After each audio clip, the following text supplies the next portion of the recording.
and I don't carry something like this and just hope to God that the data gods descend from the heaven, put my attacker at 3 yards, make him go down in 3 shots, and make it happen in 3 seconds. Hello and welcome back to the channel. Today I want to revisit a topic that I haven't talked about for almost 5 years. Today we're going to talk about the hypocrisy of concealed carry. Now, I'm not saying it's hypocritical to concealed carry. I'm a huge advocate of everyone carrying all the time. I'm also not talking about people who carry without one in the chamber. That's not the hypocrisy of concealed carry. That's the idiocy of concealed carry, and that's a whole other video to discuss. What I'm talking about today is people that do not rely on their skills, their capabilities with their firearm, or the capabilities of the firearm itself, but people that rely on statistics, chance, probability, and data to come save their lives in a self-defense encounter.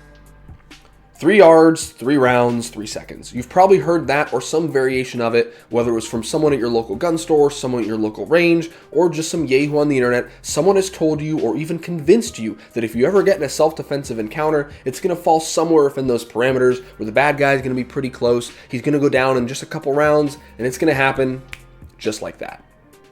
If we look at the majority of defensive gun usages, or DGUs for short, most of them never have a single shot fired. Simply the brandishing, displaying, or pointing of a firearm at the criminal is enough to get them to change their minds, tuck tail, and run the other way, because their chances of success have gone way down, and their chances of getting hurt or killed have gone way up. And most criminals are a cowardly and superstitious type. They were no problem, Commissioner, for as we all know, criminals are a superstitious, cowardly lot.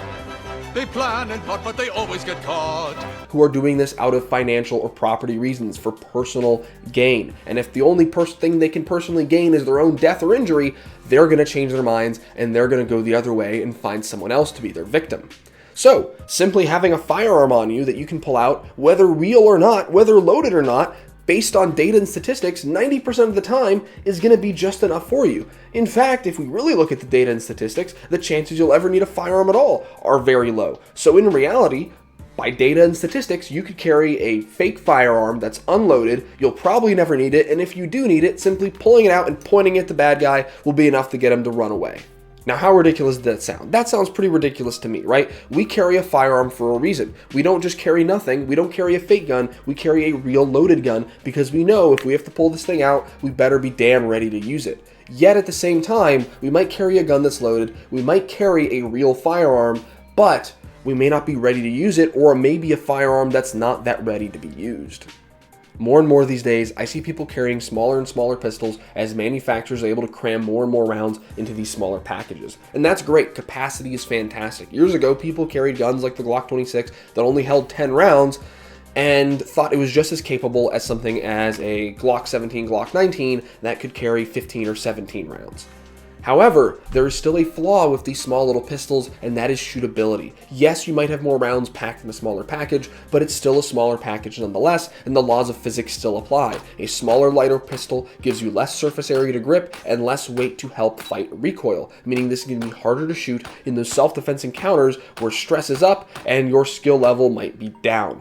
So while you might think, hey, my little pocket pistol, my SIG P365, my Springfield Hellcat, this has all the rounds I need in it, it may have all the rounds you need, but it may not, though each round may not be as effective because you're not as effective with that pistol. Of course, you can train, practice, and gain that level of proficiency with that smaller pistol, but it's always going to be easier to shoot the bigger pistol. But either way, whether you carry the Glock 26 or the Glock 45, you should be just as capable with whichever one you're choosing to carry.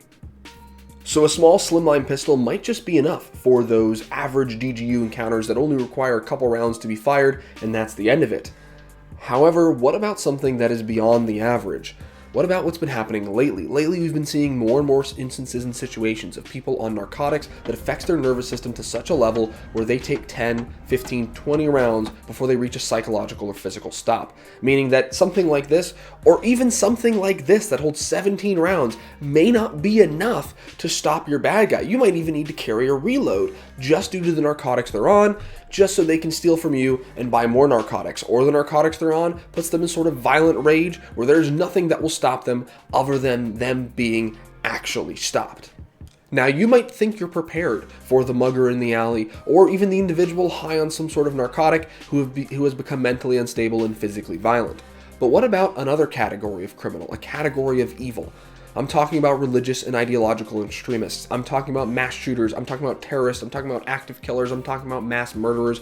I'm talking about people who have no other goal or motivation but to kill and hurt as many people as possible, who've already made the decision to take their course of action and will fight through whatever resistance is presented to them.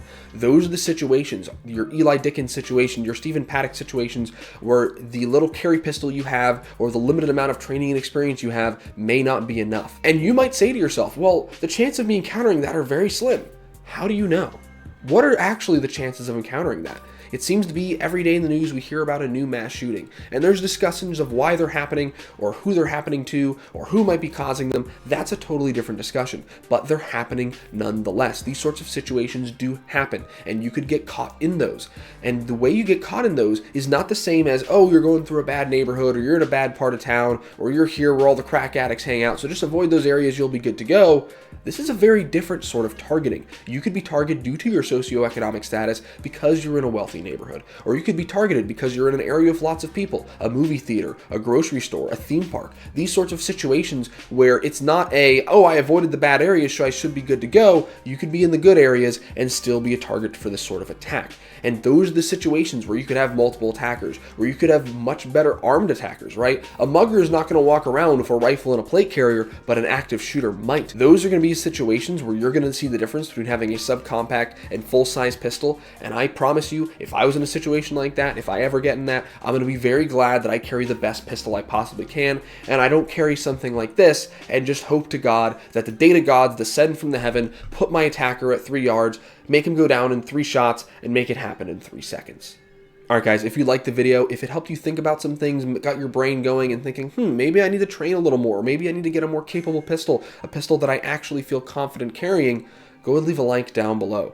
If you guys have a magic crystal ball and you know exactly when and if you're ever going to get a defensive encounter and you can plan exactly for that day and carry only what you need, well, 1, let me borrow your crystal ball so I can win the lottery, and 2, go and leave a dislike down below. Otherwise, guys, head in the comments. What do you see in the concealed carry world that's hypocritical? Something people should carry that they don't, or something people do carry that they shouldn't?